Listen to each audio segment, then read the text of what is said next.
Hello বন্ধুরা, কেমন আছো তোমরা সবাই? আশা করবো খুবই ভালো আছো, আমিও ভালো আছি। নতুন একটা ভিডিওতে তোমাদের সবাইকে জানাই ওয়েলকাম। এই দেখো, আমি এখানে সেমাই নিয়েছি, আজকে সেমাই রান্না করবো আর কি।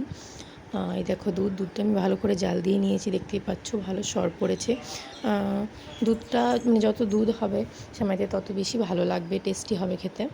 এখানে আমি সাদা তেল দিয়ে হালকা করে, হালকা না, যে যেরকম খায় আর কি সেরকম করেই সেমাইটা ভাজে আর কি। আমি একটু কড়া পছন্দ করি, যেহেতু লাল লাল হবে তার জন্য আমি লাল লাল করেই ভেজেছিলাম। আর এগুলোতে যত বেশি দুধ দেওয়া হবে তত বেশি টেস্টি হবে, এর জন্য আমি প্রায় 1.5 কিলো 2 কিলো মতো দুধ নিয়েছিলাম। আমি যেহেতু দুধটা মাপিনি, এর জন্য প্রায় 1.5 কিলো মতো হবে আর কি, 1.5 কিলো বেশি হবে। তো এই দেখো, আমার সেমাইটা ভাজা হয়ে গেছে। এরপর আমি দুধের উপরে, দুধটা ফুটছে ওর উপরে কিন্তু আমি সেমাইটা দিয়ে দিচ্ছি। তোমরা কারা কারা সেমাই খেতে ভালোবাসো অবশ্যই কমেন্ট করে জানিও। আমি কিন্তু এই প্রথম সেমাই রান্না করলাম।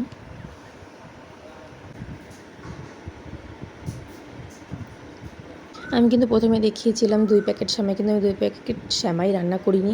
আমি 1 প্যাকেট সেমাই রান্না করেছিলাম। 2 প্যাকেটও দেওয়া যেত, কিন্তু ভাবলাম যত কম সেমাই হবে আর দুধটা বেশি হবে তত ভালোই স্বাদ হবে, এর জন্য আমি একটা সেমাইয়ের প্যাকেটই দিয়েছিলাম। তো এই দেখো, আমি চিনি দিয়ে দিচ্ছি আর একটু হালকা নুন দিয়ে দিলাম, আর নুন ছাড়া তো স্বাদ হবে না ভালো।